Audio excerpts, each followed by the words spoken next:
جی السلام علیکم ورحمۃ اللہ وبرکاتہ۔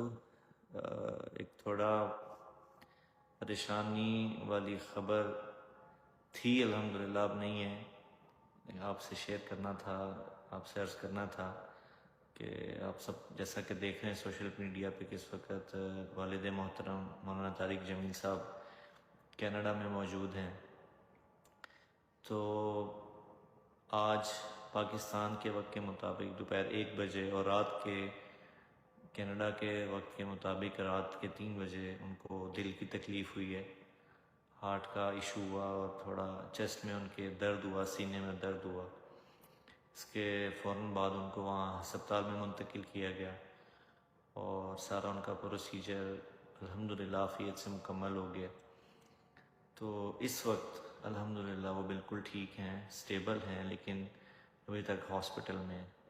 تو آپ حضرات کی خدمت میں آنے کا صرف مقصد یہ ہے کہ آپ دعا کریں، چونکہ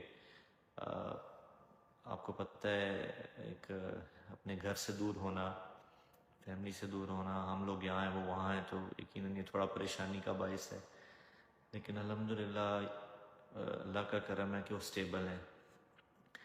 تو میڈیا پہ آپ کو پتہ ہے مختلف افواہیں پھیل جاتی ہیں، سوشل میڈیا پہ خاص طور پہ، اس لیے میں خود حاضر ہو کے مناسب سمجھا کہ آپ کی خدمت میں عرض کروں کہ آپ سب جتنے بھی بہن بھائی میری بات سن رہے ہیں، آپ سے دعاؤں کی درخواست ہے کہ آپ دعا کریں کہ اللہ تعالیٰ ان کو مکمل صحت یاب فرمائے۔